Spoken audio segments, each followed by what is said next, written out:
Hello everyone, my self doctor Pulkit Sharma. तो NEET 2024 का result आपका डिक्लेयर हो चुका है।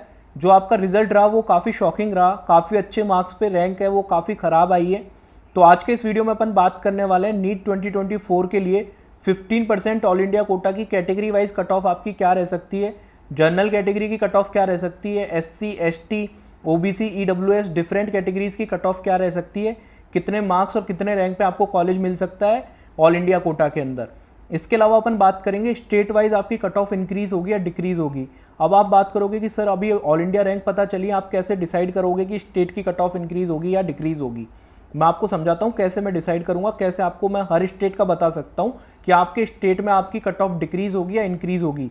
मार्क्स वाइज कट ऑफ की बात नहीं कर रहा, मार्क्स वाइज तो हर स्टेट में बढ़ेगी, रैंक वाइज कट ऑफ की बात कर रहा हूँ ना। एग्जाम्पल के थ्रू बता देता हूँ मैं किस बारे में आज के इस वीडियो में बात करूंगा और डिटेल में आपको समझाऊंगा कि आपके स्टेट में आपको फायदा होगा इस साल या आपको स्टेट कोटा में नुकसान होगा इस साल। ठीक है, तो जैसे कि अभी अपने पास रिजल्ट में क्या है, ऑल इंडिया रैंक है। ऑल इंडिया रैंक से अपने को 15% ऑल इंडिया कोटा की कट ऑफ का पता लगता है, क्योंकि ऑल इंडिया रैंक से अपने को ऑल इंडिया कोटा के अंदर कॉलेज मिलता है। ठीक है, अब अपन को स्टेट रैंक से स्टेट कोटा में कॉलेज मिलता है, पर आज के दिन तो अपने पास स्टेट रैंक है नहीं।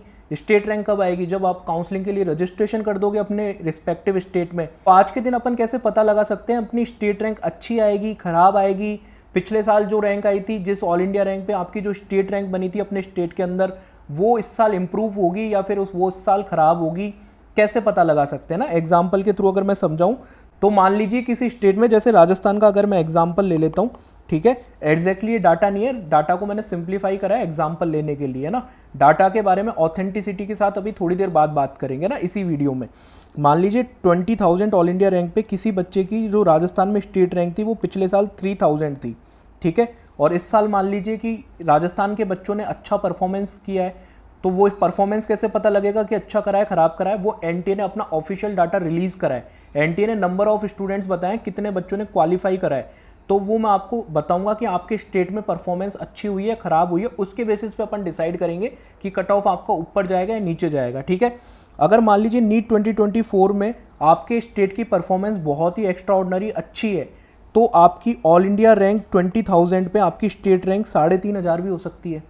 ठीक है, तो आपको अपनी स्टेट रैंक से कॉलेज मिलता था स्टेट के अंदर, तो स्टेट में आपको जो 3,000 रैंक पे कॉलेज मिला था, यानी कि आपको जो ऑल इंडिया रैंक 20,000 पे कॉलेज मिला था, तो अगर आपके स्टेट में कंपटीशन बढ़ जाता है तो आपकी जैसे कि ये 3,000 रैंक 3,500 बन जाएगी सेम ऑल इंडिया रैंक पे। तो फिर ऑल इंडिया रैंक की कट ऑफ वाइज अगर मैं बात करूं तो ऑल इंडिया रैंक की कट ऑफ वाइज आपके स्टेट में कट ऑफ बढ़ जाएगी। पहले जो 20,000 रैंक पे आपकी 3,000 रैंक आ रही थी, अब शायद वो 17,500 रैंक पे आए 3,000 रैंक, क्योंकि आपके स्टेट के बच्चों ने अच्छा परफॉर्मेंस किया है। तो आपकी रैंक ऑल इंडिया रैंक अच्छी होने के बावजूद स्टेट में रैंक खराब हो सकती है।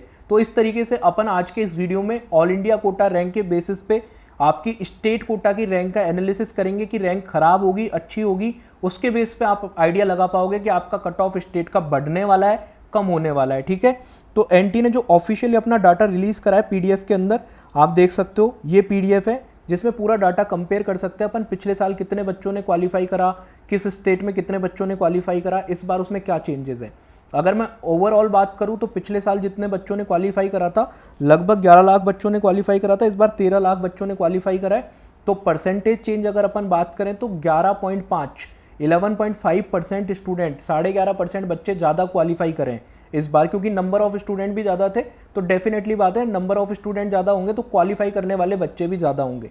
अगर आपका 11.5% से ज़्यादा बच्चे आपके स्टेट में क्वालिफाई कर रहे हैं तो दिक्कत की बात है।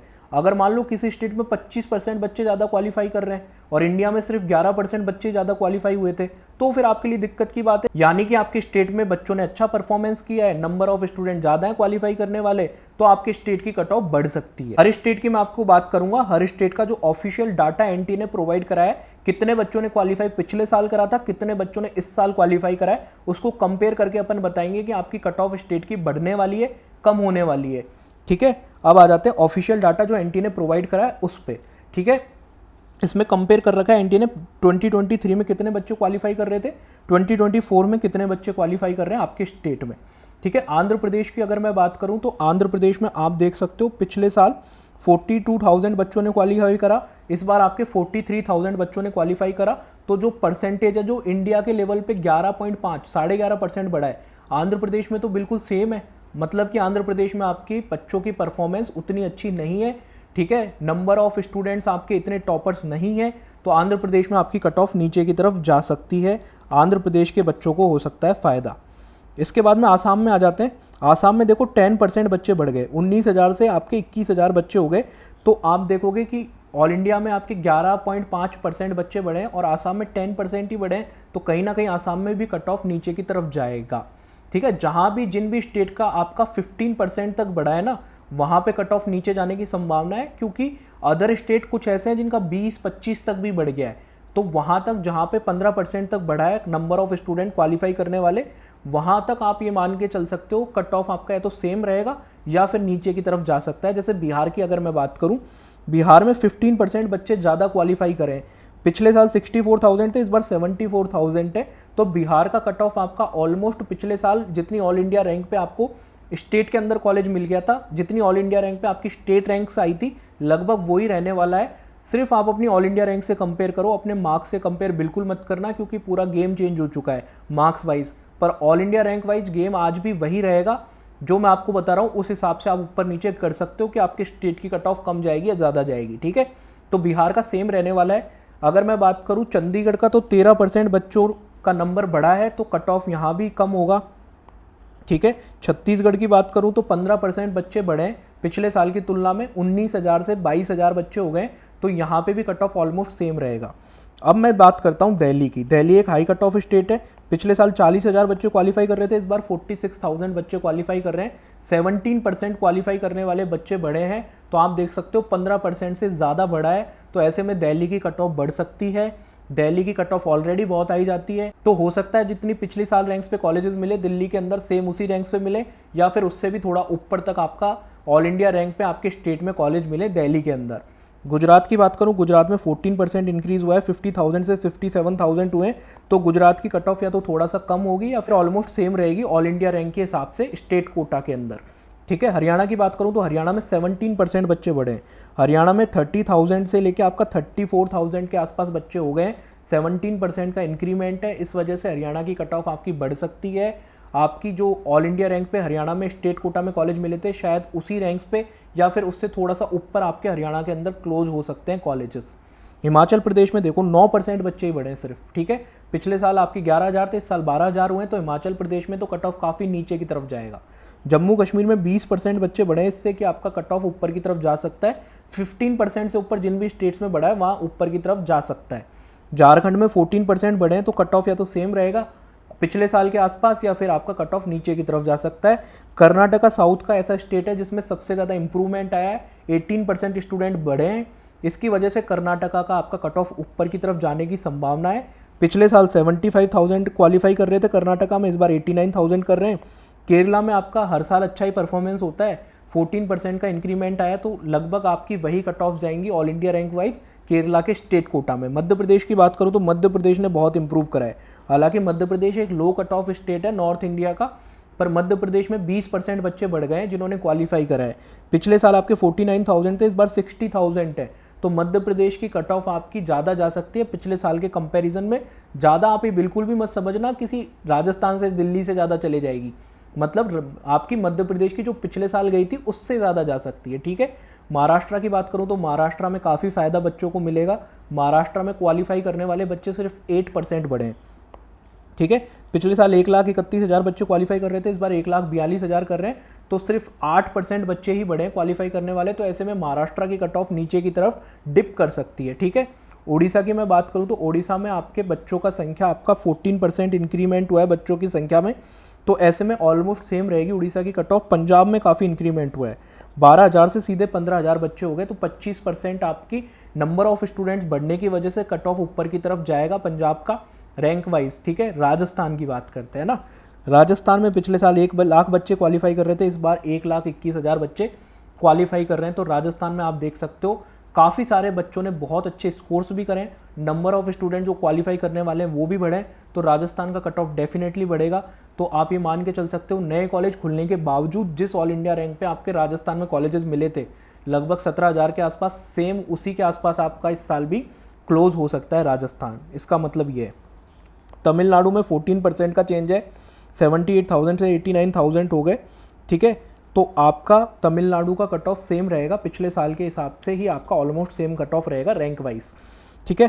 तेलंगाना में 11% का चेंज है, तो नीचे की तरफ आएगा काफ़ी तेलंगाना का। पिछले साल आपके 42,000 थे, इस बार 47,000 है, ठीक है। त्रिपुरा की बात करूँ तो त्रिपुरा में तो सेम बच्चे हैं, कोई चेंज ही नहीं हुआ, तो त्रिपुरा में तो बहुत कम कट ऑफ रैंक वाइज नीचे की तरफ आ जाएगा। जिन स्टेट्स में चेंज कम आया है वहाँ पे टॉपर्स का कंट्रीब्यूशन कम है, ऐसे में उन स्टेट में सेम ऑल इंडिया रैंक जिन पे पिछले साल कॉलेज मिले थे उससे नीचे तक आपको कॉलेज मिल सकते हैं सेम स्टेट में, ठीक है।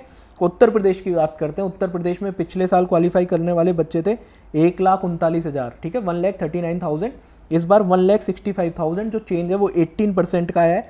तो उत्तर प्रदेश के बच्चों का भी परफॉर्मेंस काफ़ी अच्छा है, तो उत्तर प्रदेश में भी आपका कट ऑफ ऊपर की तरफ जा सकता है, ठीक है। इसके बाद में उत्तराखंड की बात करूँ तो उत्तराखंड में सिर्फ 14% का चेंज है। आप देखोगे कि पिछले साल 11,000 थे, इस बार 12,000 के आसपास है, तो ऑलमोस्ट आपका थोड़ा सा सेम रहेगा या फिर थोड़ा नीचे की तरफ जाएगा। वेस्ट बंगाल में बहुत फ़ायदा है बच्चों को, पिछले बार 59,000 क्वालिफाई कर रहे थे, इस बार 63,000 क्वालिफाई कर रहे हैं, ठीक है। सिर्फ 6% बच्चों का चेंज है, सिर्फ 6% इंक्रीज हुए हैं, तो ऐसे में वेस्ट बंगाल का कट ऑफ काफ़ी नीचे की तरफ जाने की संभावना है ऑल इंडिया रैंक वाइज। हालांकि ये सिर्फ क्वालिफाइड बच्चों का नंबर है, पर जो ट्रेंड है पिछले साल का, जितने रेशो में क्वालिफाइड बच्चे बढ़ते हैं उसी रेशो में आपके ये मान के चलिए टॉप 20,000 टॉप 10,000 में भी बच्चे बढ़ते हैं, वो कंट्रीब्यूशन भी लगभग इसी रेशो में इंक्रीज या डिक्रीज होता है, ठीक है। तो ये चीज़ आप मान के चलिए। अब अपन बात कर लेते हैं नीट 2024 के लिए ऑल इंडिया कोटा की आपकी कट ऑफ क्या रह सकती है कैटेगरी वाइज, ठीक है। तो वो मैं आपको फटाफट से बता देता हूँ आपकी क्या कट ऑफ रह सकती है ऑल इंडिया कोटा की कैटेगरी वाइज, कितने मार्क्स पे आप एक्सपेक्ट कर सकते हो, कितने रैंक पे आप एक्सपेक्ट कर सकते हो कि आपको ऑल इंडिया कोटा में कॉलेज मिल जाएगा। उससे पहले मैं आपको बता देता हूँ, अगर नीट 2024 के लिए आप काउंसलिंग कराना चाहते हैं तो आप पर्सनलाइज काउंसलिंग ज्वाइन कर सकते हैं, गवर्नमेंट और प्राइवेट दोनों के लिए ज्वाइन कर सकते हैं। ये इंडिया का सबसे अफोर्डेबल और इफेक्टिव काउंसलिंग प्रोग्राम है, जिसमें आपको सिर्फ 1500 में आप प्लान 1 ज्वाइन कर सकते हैं। इसमें आपको ऑल इंडिया कोटा की प्रेफरेंस लिस्ट, आपकी रैंक के हिसाब से कितने कॉलेज भरने हैं, किस राउंड में कितने कॉलेज भरने हैं, वो सारा आपको बता दिया जाएगा, मिल जाएगी। इसके अलावा स्टेट कोटा की प्रेफरेंस लिस्ट, किस कॉलेज में कितना बॉन्ड है इंडिया में, किस कॉलेज की कितनी फीस है इंडिया के अंदर, वो आपको पता चल जाएगी। लास्ट ईयर का आपका किस रैंक पे कौन सा कॉलेज किस राउंड में मिला था, किस कैटेगरी में कौन सा कॉलेज किस राउंड में मिला था, सब आपको पीडीएफ फॉर्म में मिल जाएगा। आपको व्हाट्सअप असिस्टेंस मिलेगी फाइनल राउंड ऑफ काउंसलिंग तक, जिससे आपको अपने मार्क्स पे बेस्ट मेडिकल कॉलेज मिल सके, क्योंकि ऑलरेडी रैंक बहुत ख़राब हो चुकी है सेम मार्क्स पे जो एक्सपेक्ट कर रहे थे। अभी जो आपकी रैंक आई है उस पर आपको बेस्ट क्या पॉसिबल है वो दिलाने की कोशिश करी जाएगी। डिसीजन मेकिंग में मदद करी जाएगी कि आपको गवर्नमेंट कॉलेज कहाँ लेना चाहिए ऑल इंडिया में, स्टेट कोटा में ऑल इंडिया में आपको एम्स लेना चाहिए, स्टेट कोटा के कॉलेजेस लेने चाहिए, या फिर प्राइवेट अगर आप देख रहे हो तो प्राइवेट कहाँ पे लेना चाहिए, कहाँ बेस्ट ऑप्शन रहेगा, तो ये सारी मदद आपकी कर दी जाएगी। प्लान 2 जो ज्वाइन करना चाहते हैं वो ज्वाइन कर सकते हैं। प्लान 1 के फीचर्स के साथ में आपको कॉलिंग असिस्टेंस भी मिलेगा फाइनल राउंड ऑफ काउंसलिंग तक। कैसे ज्वाइन कर सकते हैं, आप व्हाट्सअप पे मैसेज करिए सिर्फ, है ना, कॉल मत करिएगा, इस नंबर पे आप व्हाट्सअप पे मैसेज करिए और आप पर्सनलाइज काउंसलिंग प्रोग्राम में एनरोल हो जाएंगे। अगर आप सेम नंबर पे फ़ोन पे, जीपे या पेटीएम के थ्रू पे करके इसी नंबर पे स्क्रीनशॉट शेयर करते हैं, अगर प्लान 1 ज्वाइन करना चाहते हैं तो 1500 और प्लान 2 ज्वाइन करना चाहते हैं तो 5000 अगर पे करके आप स्क्रीनशॉट शेयर कर देंगे इसी नंबर पे, तो फिर आप पर्सनलाइज काउंसलिंग प्रोग्राम के लिए एनरोल हो जाओगे। जो प्लान 2 ज्वाइन करेंगे उनको दूसरा नंबर शेयर किया जाएगा कॉलिंग असिस्टेंस के लिए, ठीक है। अब अपन आ जाते हैं कट ऑफ आपकी क्या रह सकती है डिफरेंट कैटेगरीज की, फाइनल राउंड ऑफ काउंसलिंग तक की क्या कट ऑफ रह सकती है वो मैं आपको बताने वाला हूँ, ठीक है। तो आपकी 15% ऑल इंडिया कोटा की ये रही आपके सामने कट ऑफ। यूआर कैटेगरी में 655 नंबर तक आपको आखिरी तक कॉलेज मिल जाएगा, ठीक है। 25,500 25,500 रैंक तक आपको डेफिनेटली कॉलेज मिलने की संभावना रहेगी, क्योंकि नंबर ऑफ सीट्स आपकी बढ़ रही हैं, कुछ पुराने कॉलेजेस में भी सीटें बढ़ रही हैं, कुछ आपके नए कॉलेज भी खुल रहे हैं। ओबीसी की अगर बात करूं तो 655 पे आपको सेम उतनी ही कट ऑफ रहती है, ओबीसी और जनरल की सेम ही रहती है, एक भी मार्क्स का डिफरेंस आपको देखने को नहीं मिलता। ये भी आपको 25,500 तक मिल सकता है ओबीसी कैटेगरी में भी फाइनल राउंड ऑफ काउंसलिंग तक ऑल इंडिया कोटा में। ईडब्ल्यूएस में 652 तक मिल सकता है, 27,500 रैंक तक आपको मिल सकता है। एससी कैटेगरी में 1,45,000 तक मिल सकता है। 547 अगर आपके मार्क्स हैं तो यहाँ तक आप एक्सपेक्ट कर सकते हो। एसटी कैटेगरी में 522 522 नंबर तक आपको मिल सकता है। ऑल इंडिया रैंक 1,80,000 तक आप एक्सपेक्ट कर सकते हो कि आपको फाइनल राउंड ऑफ काउंसलिंग तक कॉलेज मिल सकता है, ठीक है। इसके अलावा आपके जो भी डाउट हैं आप कमेंट सेक्शन में पूछ सकते हैं, और जिनको पर्सनलाइज काउंसलिंग करानी है वो इस नंबर पे मैसेज कर सकते हैं। और टेलीग्राम चैनल आप जरूर से ज्वाइन कर लीजिएगा, टेलीग्राम चैनल का लिंक मैंने डिस्क्रिप्शन में दे दिया है। डिस्क्रिप्शन में जाके टेलीग्राम को जरूर ज्वाइन कर लीजिएगा। वहाँ पे आपको इंपॉर्टेंट इन्फॉर्मेशन काउंसलिंग के रिगार्डिंग डिफरेंट स्टेट की लास्ट राउंड ऑफ काउंसलिंग तक मिलती रहेगी। वीडियो इन्फॉर्मेटिव लगा तो वीडियो को लाइक करके जरूर से सब्सक्राइब कीजिएगा चैनल को, जिससे कि आपकी काउंसलिंग में पूरी मदद हो पाए, आपको बहुत अच्छे से काउंसलिंग में हेल्प कर दी जाए। थैंक्स फॉर वॉचिंग, मिलते हैं किसी अगले वीडियो में, बाय।